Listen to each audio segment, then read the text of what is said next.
Ka san abin da mutane na suka koma kuwa? Iya kenan. Beauty da dacewa mana. Ba da labari. Ai shi dacewa ɗabagen mutuwar zuciya. Ya daina sai da kunun ya koma bara. Shi kwaɗan beauty sai da ya sai da gonar gado ma ya je aka sa shi a ron ɗaya. Abin da ya ɗaure mun kai. Ni fa tun da na ana ce yaron nan akan shutin ɗaya na fim zai iya rufe rumfashi ya sa ta na fita shi. Kyauta ma sai ya baka ita. Irin rigimar da za a yi.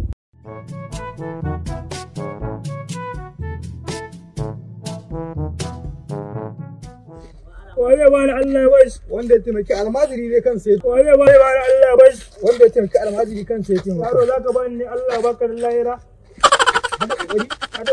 na gode har ka ga magana ba ka kake rike ni ba dan marasa daraja ko an fara gane ni wani ka san yanzu mutanen za su baka sadaka ya san ci ma mutunci ka samu karfin zuciya ko za a mutu ba mu daina ba muna samun kuɗin nan ya zai mu daina ba rana awa ni kai tufa wa zai taimaka Allah ya taimake shi yaro ya da kokari haka Allah ya biya ka to Allah ya saka Allah ya biya ka Allah jibe ka katan gadi zaka iya aikin allura hannu ga dinkin hannu ka zo ka mu zuciyarka ta mutu ina da shi wannan kalle shi ma alan kwashi ko daukan bulo zai iya sai da kawa na sun na kai na karfin sa wallahi ba dawo da ita ba zan da iya dawowa ba amma dai ba kana ganin ka kai kala da talauci Allah mu tawwa da daraja dan kun ba mu yana mutum a daidai a samu aikin yi ba wani kana sa da ta anya ko annan guragun gaske ne Allah bashi wanda ya taimaki almajiri kan sai taimaka ga mutanen da